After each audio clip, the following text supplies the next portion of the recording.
Good morning students, Aryama ज्ञान संबोधि में आप सभी का स्वागत है। आज की इस ज्ञान संबोधि में हम जयशंकर प्रसाद द्वारा रचित धुरस्वामिनी नाटक पर चर्चा करेंगे। स्टूडेंट्स, मैंने अति संक्षिप्त बिंदु तैयार किए हैं जिनसे आपको इस नाटक की ब्रीफ में जानकारी मिल जाएगी और आप इस नाटक को अच्छे तरीके से समझ सकेंगे। कुछ बिंदु हैं, अति महत्वपूर्ण बिंदु हैं। पहले बिंदु पर चर्चा करते हैं। धुरस्वामिनी प्रसाद जी का, जैसा कि आपको पता होना चाहिए, अंतिम नाटक है। इसके बाद उन्होंने कोई नाटक नहीं लिखा था। इस नाटक का पहली बार प्रकाशन 1933 ईस्वी में हुआ था। 1933 के अंदर जो है इस नाटक का प्रकाशन हुआ था और यह जो है नायिका प्रधान नाटक है, इसलिए इसका शीर्षक धुरस्वामिनी है। इस नाटक का पहली बार प्रकाशन भारती भंडार काशी ने किया था। भारती भंडार एक पब्लिकेशन था, इसने इसका प्रकाशन किया था। और इस धुरस्वामिनी नाटक के 3 अंक हैं। 3 अंक का मतलब इस नाटक के 3 भाग हैं। यदि हम धुरस्वामिनी नाटक के पात्रों की चर्चा करते हैं तो इसके 3 प्रमुख पात्र हैं, धुरस्वामिनी, रामगुप्त और चंद्रगुप्त। धुरस्वामिनी रामगुप्त की पत्नी है और जो है रामगुप्त चंद्रगुप्त का बड़ा भाई है। ये दोनों भाई हैं और ये धुरस्वामिनी जो है रामगुप्त की पत्नी है। यदि हम नाटक के प्रमुख पुरुष पात्रों की बात करते हैं तो इसमें कुछ पुरुष पात्र हैं जो आपको एक बार समझ में आ जाएगा तो आपको नाटक क्लियर हो जाएगा। इसमें रामगुप्त और चंद्रगुप्त, ये दोनों गुप्त सम्राट समुद्रगुप्त के पुत्र हैं। रामगुप्त समुद्रगुप्त का बड़ा बेटा है और चंद्रगुप्त समुद्रगुप्त का छोटा बेटा है। शकराज जो है शकों का राजा है। शक एक जाति थी जो भारत से भारत में आई थी और गुप्तों ने कई बार शक राजाओं को हराया था। अब समुद्रगुप्त की मृत्यु के बाद पहली बार ऐसा संयोग बना है कि गुप्त सम्राट को जो है शक राजा ने चारों तरफ से उसके शिविर को घेर लिया है। मिहिरदेव जो है शक राजा का गुरु है, एक एस्ट्रोलॉजर है जो अक्सर जो है शक राजा को सूचनाएं देता रहता है, जो है खगोल विज्ञान के बारे में बताता रहता है, नक्षत्र विज्ञान के बारे में बताता रहता है। एक प्रकार से उसका धर्म गुरु है। उसके बाद खिंगिल जो है शक राजा का संदेश वाहक है और वो शक राजा का संदेश लेकर के गुप्त राजा रामगुप्त के पास आता है। उसके बाद है शिखिर स्वामी जो है गुप्त साम्राज्य का अमात्य है। अमात्य हम मुख्यमंत्री को भी कह सकते हैं, प्रधानमंत्री को भी कह सकते हैं और जो है एक प्रकार से जो है राजा के बाद दूसरा सबसे बड़ा अधिकारी होता था गुप्त साम्राज्य का। उसे अमात्य भी कहा जाता था, महामात्य भी कहा जाता था। तो शिखिर स्वामी जो है गुप्त राज्य का अमात्य है। यदि हम नारी पात्रों की बात करते हैं तो नारी पात्र भी इस नाटक में बड़े प्रमुख हैं। उसमें सबसे पहले तो धुरस्वामिनी है। ये सारे का सारा नाटक जो है इस महिला पात्र के चारों तरफ घूमता है। धुरस्वामिनी जो है गुप्त सम्राट की महारानी है और इस नाटक की प्रमुख नायिका है, केंद्रीय पात्रा है। उसके बाद है मंदाकिनी धुरस्वामिनी की सखी है और रामगुप्त और चंद्रगुप्त की बहन है और समुद्रगुप्त की पुत्री है। उसके बाद कोमा जो है शकराज की प्रेमिका है और उसकी भावी पत्नी है। उसका जो है शकराज के साथ विवाह होना निश्चित है। उसके बाद है खड़गधारिणी जो है वो वेश बदलकर मंदाकिनी ही है जो मनस्थिति जानना चाहती है धुरस्वामिनी की। तो ऐसा माना जाता है कि जो है रामगुप्त ने ही उसकी ड्यूटी लगाई थी कि तुम जो है उसकी मनस्थिति को जानो, वो क्या चाहती है, उसके मन में क्या है। तो वो वेश बदल करके जो है धुरस्वामिनी के पास रहती है और अंत में वो निर्णय लेती है कि रामगुप्त जो है धुरस्वामिनी के लिए पूरी तरह से अयोग्य है, चंद्रगुप्त ही धुरस्वामिनी के योग्य है। तो इस प्रकार से पात्रों का वर्णन हो गया। उसके बाद इस नाटक में ये 3 प्रमुख पात्र हैं, 3 प्रमुख अंक हैं।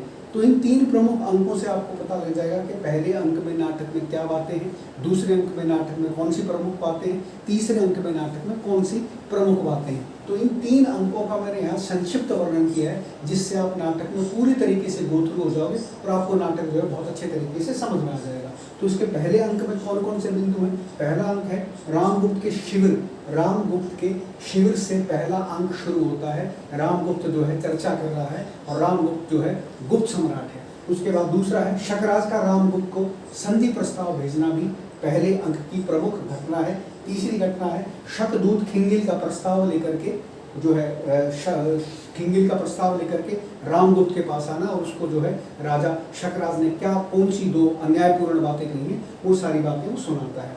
चौथी उसमें वो क्या बातें सुनाता है कि या तो युद्ध करो अथवा अपनी महारानी और सामंतों की पत्नियों को शकराज के शिविर में भेज दो।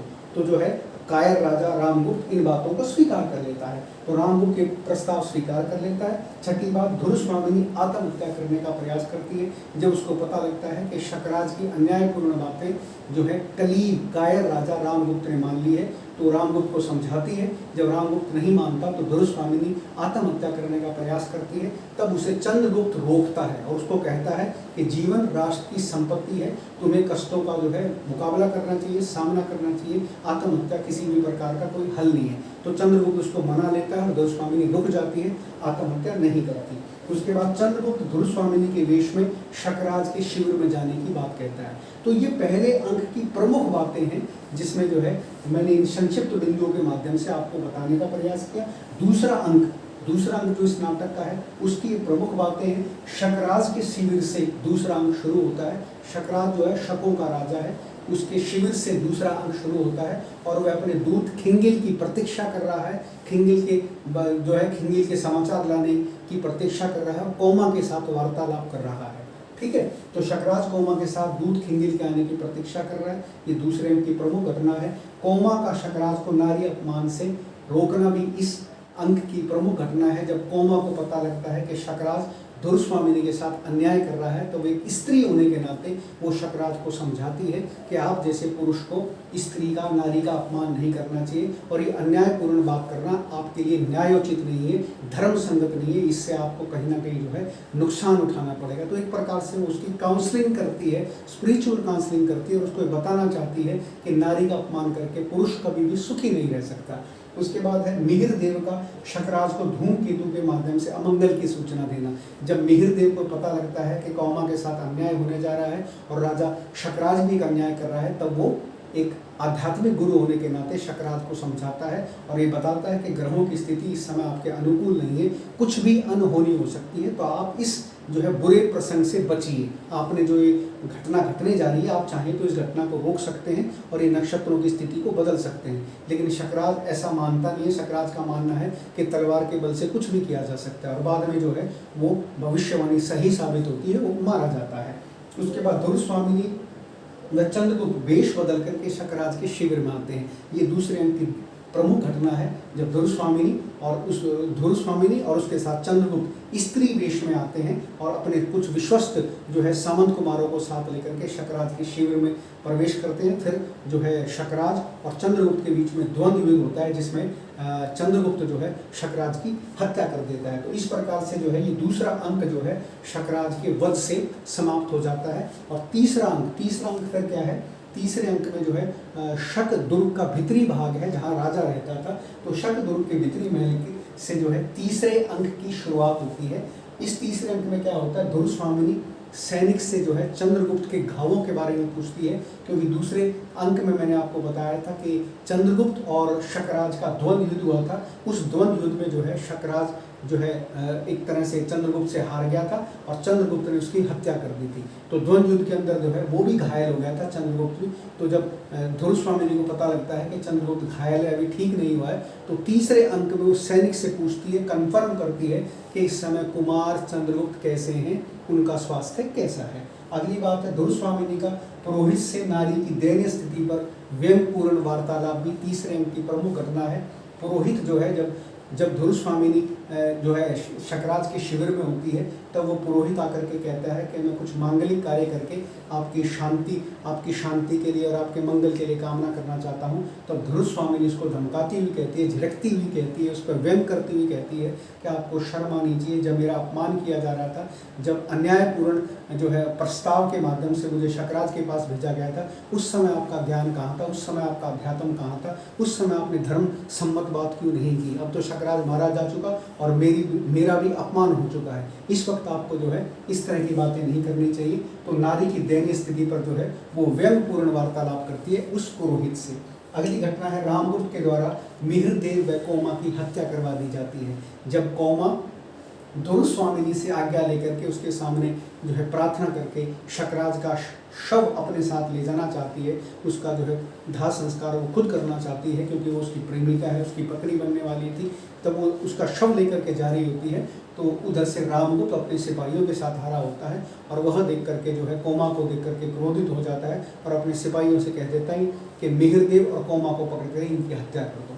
तो जब धुरस्वामिनी को इस बात का पता चलता है कि कायर, कलीब रामगुप्त ने जो है धोखे से जो है कोमा को भी पकड़ लिया है और उसकी हत्या करा दी है और बुजुर्ग मिहिर देव की हत्या करा दी है, तब वो उससे बड़ा कोसती है कि जिनकी हत्या आपको करनी चाहिए थी तब तो आपने बहादुरी दिखाई नहीं, अब आपने जो है निरीह स्त्री और एक बुजुर्ग मिहिर देव की हत्या करके आपने कौन सा बहादुरी का काम कर लिया। तो ये सारी घटनाएं तीसरे अंक की हैं। उसके बाद रामगुप्त जो है चंद्रगुप्त को बंदी बना लेता है। उसने पहले भी चंद्रगुप्त को जो है नज़रबंद रखा हुआ था, अब उसने देखा कि सारी घटना उसके विपरीत हो गई है और दुर्स्वामिनी ने जो है एक प्रकार से रामगुप्त का त्याग कर दिया है। तब उसको लगता है कि अब मेरी परिस्थिति ठीक नहीं है, अब मेरा सिंहासन भी नहीं बचेगा, तो वो अपने सैनिकों से कहकर के चंद्रगुप्त को बंदी बना लेता है। और जब दुर्स्वामिनी उससे ज़्यादा वार्तालाप करती है, उसकी बात नहीं मानती, तो वो कहता है मैं तुम्हें भी जो है चंद्रगुप्त की भांति बंदी बना लूँगा यदि तुम मेरी बात नहीं मानोगे। तो बाद में स्थिति बदलती है और चंद्रगुप्त जो है इस चीज़ का विरोध करता है। बाद में एक सामंत कुमार के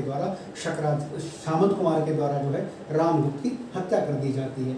तो सामंत कुमार जब देख रहा होता है, चंद्रगुप्त जब मुड़ता है तो रामगुप्त पीछे से तलवार से जैसे उस पर हमला करना चाहता है, तो एक सामंत कुमार देख रहा होता है। वह सामंत कुमार जो है चंद्रगुप्त का विश्वस्त व्यक्ति होता है, तो वो जो है पीछे से आकर के जो है रामगुप्त की हत्या कर देता है। जैसे ही चंद्रगुप्त मुड़ता है तो वो देखता है कि जो है रामगुप्त उसकी हत्या करने के लिए आया था, लेकिन जो है एक सामंत कुमार ने उसकी पहले ही हत्या कर दी। तो इस प्रकार से नाटक का जो तीसरा अंक है अपनी अवसान की ओर बढ़ता है, अपने समाप्ति की ओर बढ़ता है और फिर नाटक के अंत में जो है उसकी धुरस्वामिनी की जय बोल दी जाती है और महाराजा चंद्रगुप्त की भी जय हो। इस प्रकार से जो है दोनों के विवाह की भी एक प्रकार से सूचना दे दी जाती है और इस प्रकार से जो नाटक का तीसरा अंक है वो धुरस्वामिनी की जय और कुमार चंद्रगुप्त महाराजा धीराज की जय से ही तीसरा अंक समाप्त हो जाता है। तो स्टूडेंट, इस प्रकार मैंने आपको इन संक्षिप्त बिंदुओं के माध्यम से धुरस्वामिनी नाटक संक्षिप्त रूप से समझाने का प्रयास किया है। मैं समझता हूँ ये प्रयास आपको पसंद आया होगा और नाटक आपको अच्छे तरीके से पसंद आया होगा। ठीक है, ये सारे बिंदु आपको समझ में आए होंगे। अगले किसी वीडियो में मैं फिर आपको धुरस्वामिनी के अन्य किसी पक्ष को लेकर के रूबरू होता हूँ। तब तक के लिए धन्यवाद।